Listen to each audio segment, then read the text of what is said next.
यहां पर चेक करूंगा वायरलेस लैन। क्लियर? यहां पर बहुत सारे एडेप्टर शो करता है, ये देख पा रहे होंगे आप। तो प्लीज यहां पर आप उसी चीज का आईपी एड्रेस चेक कीजिएगा जिस चीज से आप कनेक्टेड हैं। क्लियर? तो अभी मैं डब्ल्यू लैन से कनेक्टेड हूं, तो मैंने देखा वायरलेस लैन का जो आईपी एड्रेस है वो यहां पर डला हुआ है। कॉलेज में सिक्योरिटी है तो प्लीज आईपी एड्रेस के चैप्टर को चेक करने तक ही रखिएगा। IPv4, ये एक और क्वेश्चन निकल गया। जब भी मैं एक क्वेश्चन सॉल्व करने की कोशिश करता हूं तो एक्चुअली एक क्वेश्चन जो है वो बहुत सारे क्वेश्चनों से कनेक्टेड होता है। हमने देखा कि आईपी एड्रेस तो लिखा हुआ है लेकिन उसके सामने V4 लिखा हुआ है, लेकिन आजकल आप सब लोगों ने V6 भी पढ़ लिया होगा। चलिए अभी हम सिर्फ चेक करने तक ही रखते हैं इसको। ये डायनेमिक आईपी एड्रेस चेक करने का मेथड था। दूसरा मेथड क्या है? कोई और मेथड बता सकता है? नेटवर्क आइकन पे क्लिक करना है आपने, open network sharing and centre पे जाना है। यहां से वायरलेस नेटवर्क कनेक्शन से मेरा सिस्टम कनेक्टेड है तो मैं उस पर क्लिक करता हूं और यहां से डिटेल्स पे क्लिक करता हूं तो यहां पर मेरा आईपी एड्रेस लिखा हुआ है, दिखाई दे रहा है यहां पे आईपी एड्रेस यहां भी है। तो डायनेमिक चेक करने की तो मेरे पास बहुत मेथड है, लेकिन कोई मुझे ये बताइए कि स्टैटिक कैसे चेक करते हैं? कोई है जो बता सकता है static, how to check static IP address? चलिए, ये मेरे सिस्टम के अंदर कहीं नहीं होता है, ये आईएसपी से आता है डायरेक्ट और सिर्फ मेरी वायर्स के अंदर रहता है। मेरे सिस्टम के अंदर कहीं नहीं स्टोर है, मेरे राउटर के अंदर कहीं नहीं स्टोर है। ये सिर्फ ऑनलाइन चेक होगा। गूगल पे जाना है और वहां लिखना है what is my IP.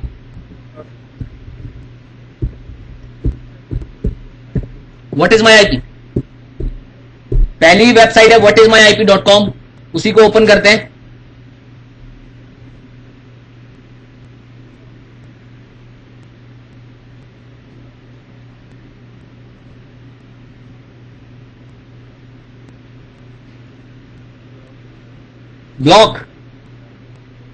Block है ये तो आपके कॉलेज में। सिक्योरिटी,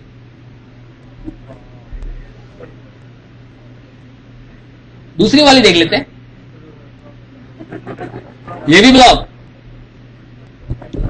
चलिए तीसरी पे देख लेते हैं, क्योंकि मेरे पास बहुत सारी वेबसाइट है ये चेक करने के लिए जी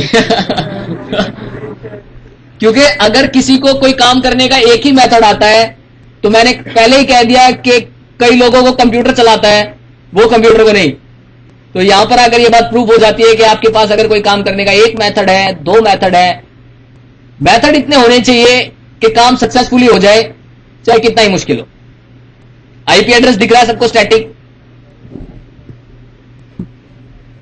ये जब तक दिखाई नहीं देता तब तक मैं हर वेबसाइट को ट्राई करता रहता। बहुत सारी 50 वेबसाइट है मेरे पास। स्टैटिक आईपी आपने देख लिया।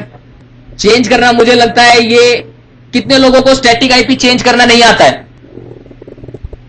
How to change static IP, बहुत सारे लोग हैं। कितने लोगों को आता है? बहुत सारे लोगों ने तो हाथ उठाया ही नहीं, ना नामे और ना हमें, बाय डिफॉल्ट। जी सर बिल्कुल, लेकिन ऐसा होता है सर, अभी मैंने एक वर्ड बोला था प्रॉक्सी, एक प्रॉक्सी वर्ड मैंने अभी थोड़ी देर पहले बोला था। प्रॉक्सी के थ्रू मैं किसी कंट्री की प्रॉक्सी लेके और अपने स्टैटिक आईपी को टाइम बीइंग के लिए चेंज कर लेता हूं एजुकेशन पर्पज से। एक चीज होती है परमानेंट, अगर सचिन सर जैसे हैकर की बात की जाए तो वो अपने आईपी एड्रेस को परमानेंटली चेंज करके रखते हैं, क्योंकि उन्हें 24 घंटे अपना आईपी चेंज चाहिए, ओरिजिनल आईपी नहीं चाहिए। कभी सचिन सर चाइना का आईपी ले, मैं जब भी इनका आईपी चेक करता हूं कभी चाइना में है सचिन सर, कभी अमेरिका में है। पाकिस्तान की तो खैर हम खरीदते नहीं है प्रॉक्सी, वहां जाना हम पसंद नहीं करते पाकिस्तान की प्रॉक्सी हम कभी नहीं लेते। पाकिस्तान में भी प्रॉक्सी मिलती है, कभी बांग्लादेश में। मतलब आप प्रॉक्सी लेकर अपना आईपी और अपनी लोकेशन चेंज कर सकते हैं, जो भी आपको आईपी के थ्रू ट्रेस करना चाहे, ठीक है। लेकिन यहां पर मैं आपको, अगर वेबसाइट ब्लॉक नहीं हुई तो मैं स्टैटिक आईपी चेंज करके दिखाता हूं। देखिए एक वेबसाइट है न्यू आईपी नाउ, ये सिर्फ एजुकेशन पर्पज के लिए है। आप अगर इसे चेंज भी कर लेंगे तो ये मत समझना कि ये आपको प्रॉपर सिक्योरिटी दे रही है, सिर्फ एजुकेशन पर्पज से। प्लीज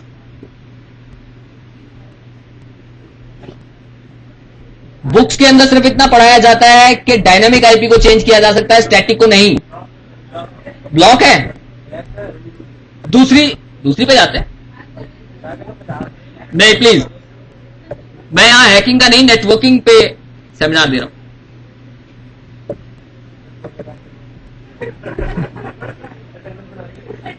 ब्लॉक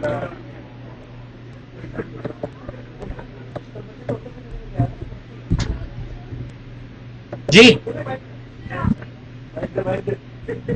सर आपने कहा कि सर ने अपनी आईपी एड्रेस चेंज कर लेते हैं वो जहाँ मतलब हर कुछ काम करने के बाद, तो सपोज अगर उनको कुछ उन्होंने ऐसा काम करा है उनको पकड़ना है तो सर कौन कैसे पकड़ेगा उन्हें?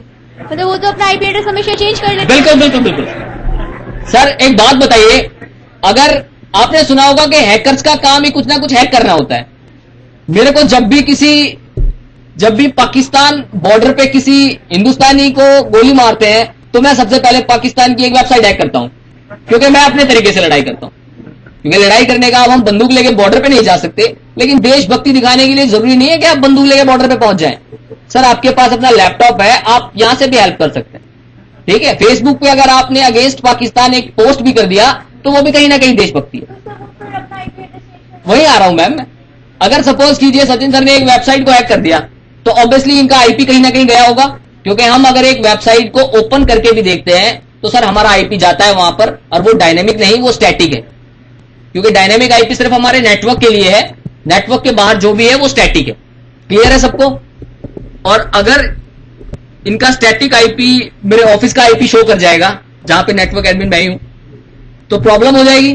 तो इसलिए हम क्या करते हैं, एक प्रॉक्सी लेते हैं। जैसा कि मैंने कहा कि वो चाइना की भी हो सकती है, वो बांग्लादेश की भी हो सकती है, वो अमेरिका की भी हो सकती है, वो कहीं की भी हो सकती है। लेकिन फिर मैंने ये भी कहा कि अगर आप यहां से वो प्रॉक्सी चेंज करेंगे तो वो सिर्फ टाइम बीइंग के लिए है, परमानेंट नहीं। उसके लिए एक चीज होती है वीपीएन, वर्चुअल प्राइवेट नेटवर्क, ये भी ब्लॉक है। इससे ज्यादा मैं सिक्योरिटी को नहीं ब्रेक करना चाहूंगा, क्योंकि वेबसाइटें बहुत हैं लेकिन मेन वेबसाइटों पे ही सिक्योरिटी है, तो इसका मतलब कुछ ना कुछ इलीगल है यहां पे। लेकिन घर पे जाके आप लोग ट्राई करना, हाइड माई एप्स पे जाना या फिर न्यू आईपी नाउ पे जाना, वहां पर सामने लिखा होता है change your static IP. Check करने का मेथड मैंने बताया है। साइड वाले टैब में मैंने अपना जो ओरिजिनल आईपी है उसे ओपन किया हुआ है, और इस टैब में आकर आप एक वेबसाइट दूसरी बताता हूं, इससे मत कीजिएगा आप यहां से करना है न्यू आईपी नाउ से। न्यू आईपी नाउ पे जैसे ही आप क्लिक करेंगे जो भी वेबसाइट ओपन होगी सामने लिखा होगा फ्री का आईपी है, क्लिक कर दीजिएगा, गूगल ओपन होगा डायरेक्ट, और गूगल पे जाकर लिखिएगा सेम whatismyip.com और वहां पर अपना आईपी देखिएगा।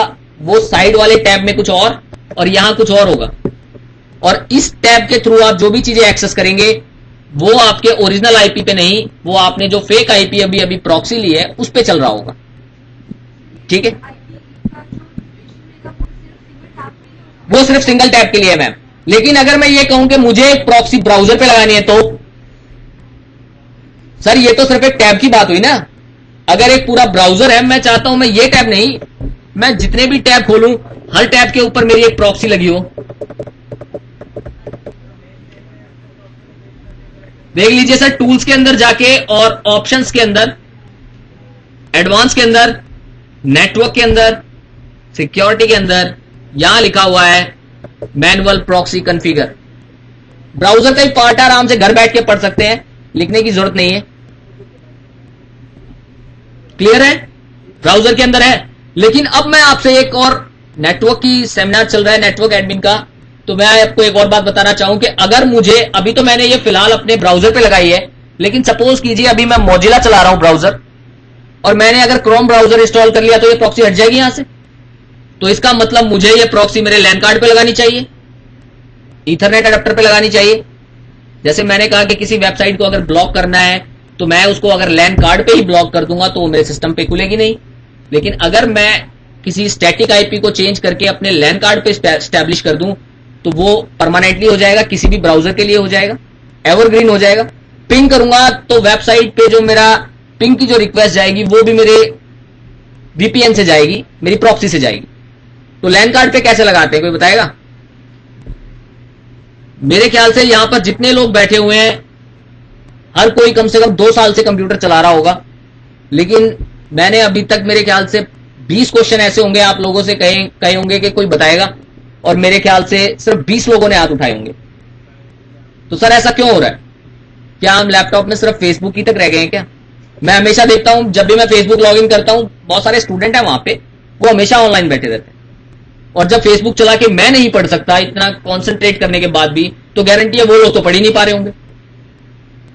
तो फेसबुक से लॉग आउट रहिए, अच्छी पढ़ाई होगी। लैन कार्ड पे जो प्रॉक्सी है वो इंटरनेट एक्सप्लोरर से लगती है।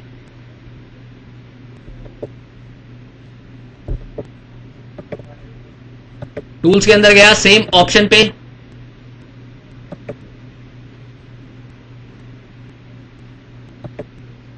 कनेक्शन, लैन सेटिंग, और यहां पर लिखा हुआ है, ऊपर देखिए क्या लिखा हुआ है, लोकल एरिया नेटवर्क लिखा हुआ है लैन। यहां जो प्रॉक्सी लगाएंगे वो डायरेक्ट लैन कार्ड पे जाएगी।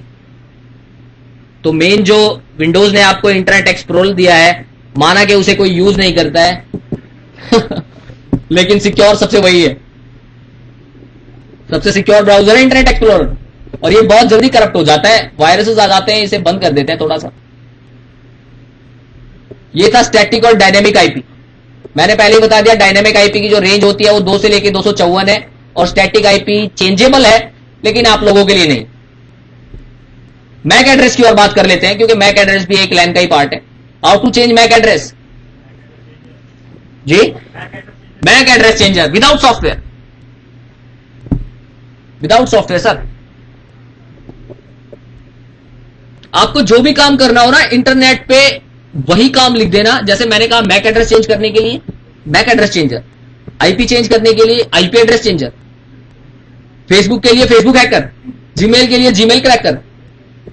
सॉफ्टवेयर ढूंढना मुश्किल नहीं है, बस उसके सामने जो आप चाहते हैं वो लगा दीजिए। जी, how to change MAC address? Go to network icon, open network sharing and center. How to check MAC address? पहले चेक तो कर ले,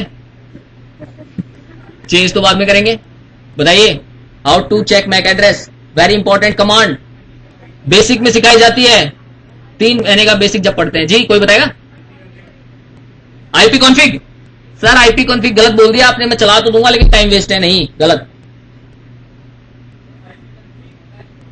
IP config slash all, right.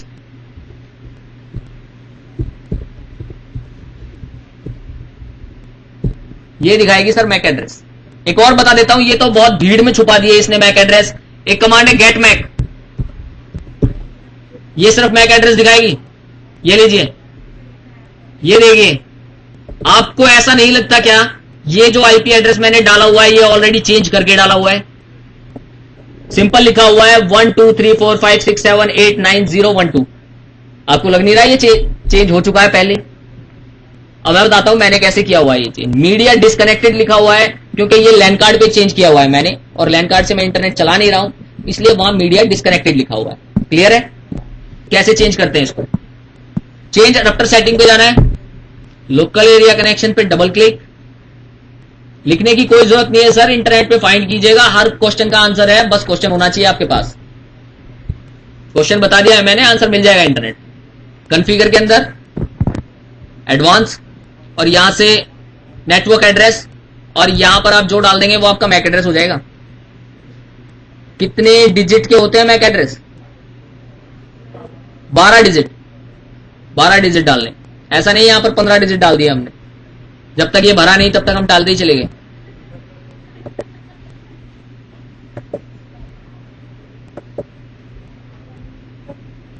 एक लास्ट प्रॉब्लम और सॉल्व कर लेता हूं। 100% सिस्टमों की प्रॉब्लम है ये, और मेरे ख्याल से यहां पर जो बैठे हुए हैं 100% लोग इस प्रॉब्लम को फेस कर रहे होंगे कि सर सिस्टम स्लो है, सिस्टम हैंग है, और सिस्टम बीमार है। हैंग है, स्लो है, तो ऑब्वियसली वो बीमार है। कितने लोगों के सिस्टम में ये प्रॉब्लम नहीं है? हाथ उठाना जरा। कोई बात नहीं है, अभी भी 2-4 ऐसे लोग। चलिए, कैसे चेक करते हैं एक सिस्टम की परफॉर्मेंस? जब हम बीमार हो जाते हैं तो डॉक्टर एक कान में आला लगा के हमारे दिल की धड़कन पे लगाते हैं और उसकी हार्ट बीट जो है उससे पता लगा लेते हैं कि सर आप थोड़ा से फीलिंग बैड।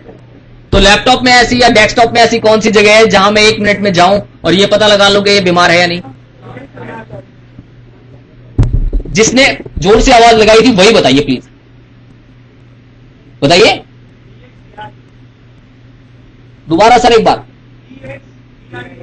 DXDIA जी सर, ये कमांड तो सिस्टम की कॉन्फ़िगरेशन पता करने के लिए है।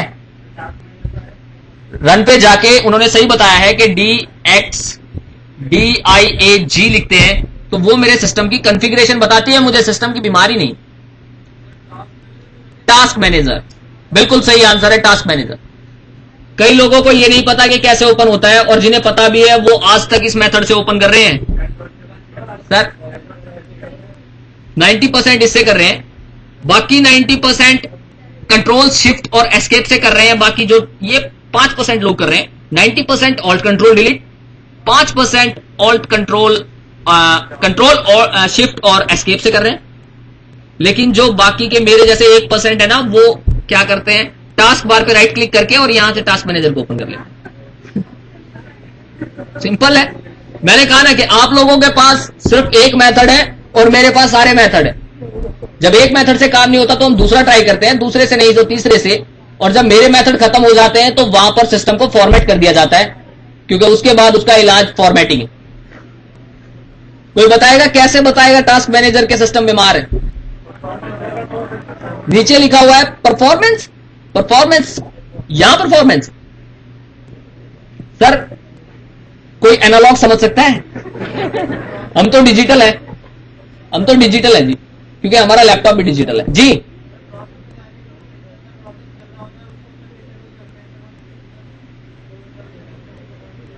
हाँ बिल्कुल, नहीं एनालॉग भी थोड़ी बहुत हम समझ सकते हैं। अगर ये ग्राफ ऊपर जाएगा तो इसका मतलब थोड़ी सी प्रोसेसिंग बढ़ी है, कुछ हैवी चल रहा है। अगर मैं यहां पर, अभी मेरा ग्राफ बिल्कुल सीधा चल रहा है, मैं यहां पर 1-2 प्रोग्राम आपको ओपन करके दिखाता हूं, जरा मेरा ग्राफ देखिएगा कहां पहुंच गया।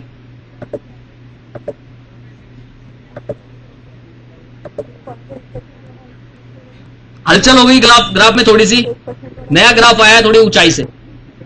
एनालॉग थोड़े बहुत समझ में आते हैं, लेकिन हम टोटली डिजिटल हैं तो डिजिट्स में बात करते हैं। हम प्रोसेस के अंदर आते हैं, और प्रोसेस के अंदर यहां पर जितने भी प्रोसेस अभी चल रहे हैं वो सारे के सारे प्रोसेस वो हैं जो मेरे सिस्टम में ओपन है। और नीचे मेरा सीपीयू यूजेज जो है वो 0 है, क्योंकि मैं फिलहाल माउस पॉइंटर को मूव नहीं कर रहा हूं। कांस्टेंट है सब कुछ, तो सीपीयू भी कांस्टेंट है। लेकिन अगर मैं माउस पॉइंटर नहीं हिला रहा हूं और सीपीयू 50% पे है, तो इसका क्या मतलब? एक सिस्टम के अंदर 100% यूजेज है मेरे पास, मैं 100% तक सिस्टम को यूज कर सकता हूं, लेकिन बिना माउस पॉइंटर हिलाए ही मेरा सीपीयू अगर 40 पे या 50 पे है, तो इसका मतलब मेरे पास काम करने के लिए सिर्फ 40% प्रोसेस बचा है, और ये मेरे सिस्टम को सिर्फ 2-3 प्रोग्राम ओपन करते ही हैंग कर देगा, क्योंकि 50% हो जाएगा इतने में। तो सीपीयू को पूरा 100 यूज कीजिए और इसे हमेशा 0 रखिए। गारंटी ले रहा हूं, यहां पर जितने लोग बैठे हैं 90% का सीपीयू यूजेज 40% है। यकीन ना हो तो आज जाके चेक कर लेना। इसे 0 पे लाने का एक मेथड बताता हूं मैं। यहां पर जितने भी प्रोसेस चल रहे हैं सबको बंद कीजिए। लेकिन सर जी एक सेकंड सर प्लीज सुन लेने दीजिए जी।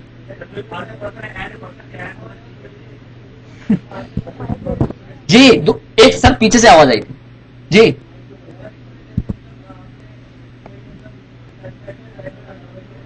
बिल्कुल बिल्कुल सही बात है, बिल्कुल मैं अभी यही कहने वाला था। मैंने ये तो कहा था कि यहां से सबको बंद कर दीजिए, लेकिन आपने उसके बाद नहीं सुना। मैं ये कहने वाला था कि यहां पर कुछ फाइलें विंडोज की भी चल रही हैं, क्योंकि सर विंडोज चल रही है तो विंडोज की भी तो कुछ फाइलें होंगी ना यहां पे। लेकिन किसी के प्रोसेस में अगर यहां 20 फाइलें चल रही हैं तो आप कहेंगे सर मैं 20 फाइलों के नाम तो हमेशा याद रख नहीं सकता, तो आप सिर्फ उन 4 फाइलों के नाम ये रख लीजिए याद, जो विंडोज 7 को चलाने के लिए इंपॉर्टेंट है। बात वो बंद नहीं होती है सर, आई थिंक वो सर ऐसी कोई जी सर उसमें एंड प्रोसेस पे क्लिक करते तो वो एंड नहीं होती है, बस वो दिखाता है कि सिस्टम डज नॉट, वो एरर आता है ना sir. Sir error short out करने आने चाहिए हर नेटवर्क एडमिन को, क्योंकि अगर मैं कई बार एक छोटा सा एग्जांपल लेते हैं, अगर मैं यहां पर जाकर लिखता हूं परसेंटेज टेम्प और स्टार, ये मैंने दोबारा से परसेंटेज लगा के टेम्प को ओपन किया और मैंने इन सबको सिलेक्ट करके शिफ्ट के साथ डिलीट करने की कोशिश की, मैंने कहा स्किप।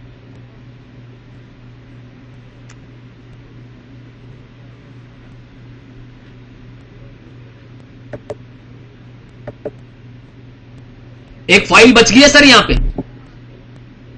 कोई बताएगा ये फाइल क्यों नहीं डिलीट हुई?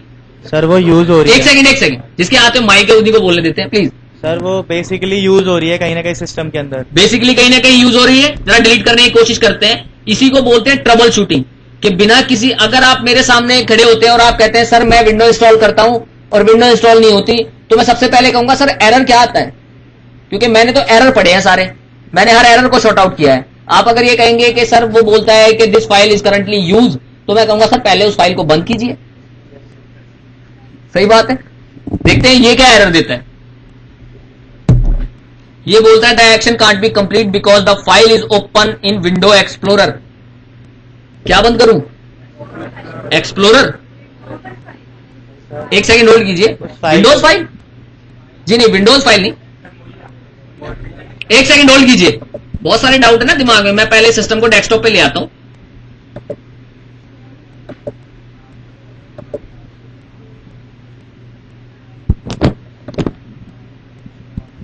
बैटरी लो हो गई है, जल्दी करना पड़ेगा काम थोड़ा। अब बताइए क्या बंद करूं? अब तो बिल्कुल कुछ नहीं चल रहा है सर। इसके अलावा मुझे ये फाइल डिलीट करनी है आज, बस यही टारगेट है मेरा।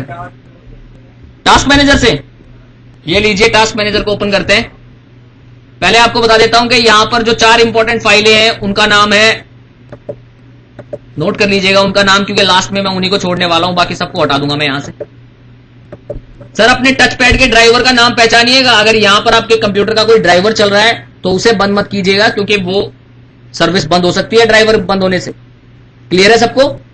क्योंकि यहां से अगर आप किसी फाइल का प्रोसेस बंद कर देंगे और अगर वो आपके टच पैड का ड्राइवर है तो टच पैड काम करना बंद कर सकता है। पर कोई बात नहीं, सिस्टम रिस्टार्ट करते हुए वो दोबारा चल जाएगा, तो एक बार ट्राई करने में कोई अर्थ नहीं है। सबसे टॉप पे एक फाइल बची है, उसका नाम है अवास्ट एंटीवायरस। तो अवास्ट को मैं बंद नहीं करना चाहता क्योंकि वो प्रोटेक्शन के लिए। उसके नीचे है CS करके एक फाइल, वो मेरी विंडोज की फाइल है। उसके नीचे एक DWM करके फाइल है, वो भी मेरे डेस्कटॉप विंडोज की फाइल है। explorer.exe आप सब लोगों को पता है कि मेरे डेस्कटॉप के लिए है। अगर मैं यहां से इसे बंद कर दूंगा तो मेरा डेस्कटॉप चला जाएगा। ठीक है, तो ये भी इंपॉर्टेंट है। वैसे हटा तो सकता हूं मैं, अगर आप बिना डेस्कटॉप के काम कर सकते हैं तो दोबारा से एक्सप्लोरर को चालू कर लेते हैं पहले। और एक फाइल बची है टास्क मैनेजर, वो वही है जो अभी फिलहाल चल रहा है। इसको बंद करते ही ऑटोमेटिकली बंद हो जाएगी। और एक बिन लॉग ऑन। सिर्फ 4 फाइलें इंपॉर्टेंट है एक विंडोज 7 को चलाने के लिए। तो क्यों आपके प्रोसेस में चलती रहती है इतनी सारी फाइलें? आज जाके सोचिएगा इसका आंसर। ठीक है, और जैसे ही आपके सिस्टम में ये सारे प्रोसेस बंद हो जाएंगे, आपका CPU ऑटोमेटिकली 0 पे आ जाएगा। क्लियर? अभी एक चीज और रह गई थी सर, मुझे वो फाइल डिलीट करनी है।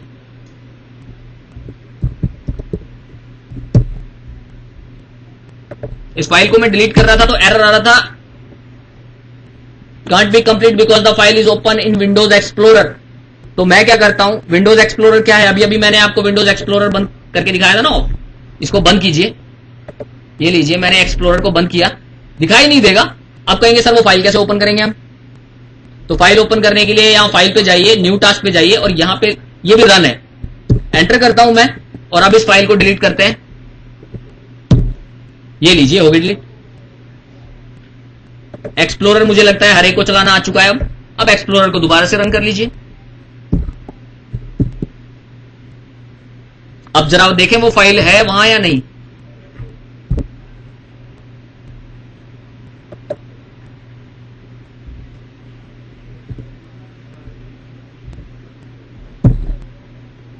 फिर आ गई सर, क्योंकि ये फाइल मेरे एक्सप्लोरर की ही है। क्लियर है? ये एक्सप्लोरर के साथ चलेगी। पर एरर सॉर्ट आउट करने आनी चाहिए आप लोगों को। वो मैंने बता दिया है कि एक एरर को पढ़िए और जो वो एरर कह रहा है बिल्कुल वहीं पर पहुंच के उसे क्लियर कीजिए, क्योंकि मुझे लगता है कि कंप्यूटर इंसान ने बनाया है और इंसान को ही चलाना चाहिए वो।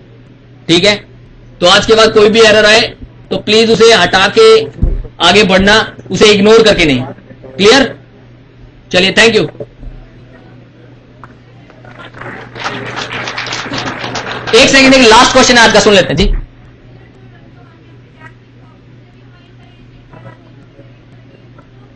नहीं, रिसेंट फाइलें तो रिसेंट से आती हैं। रिसेंट फाइलें तो रिसेंट लिखने से आती है वहां पे।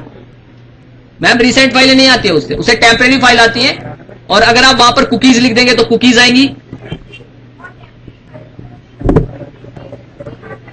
चलिए मैं एक डिफरेंस बता देता हूं। टेम्परेरी फाइल्स कौन सी होती है? कई बार ऐसा होता है कि हम सपोज कीजिए, बातें नहीं, अगर मैंने एक नोटपैड पे एक फाइल बनाई और मैंने थोड़ा सा काम किया उसके अंदर, लेकिन आपने देखा होगा कि हम नोटपैड पे फाइलें तो बहुत सारी बनाते हैं, लेकिन हर एक को सेव नहीं करते, हम कुछ को इग्नोर कर देते हैं कि डोंट सेव दिस।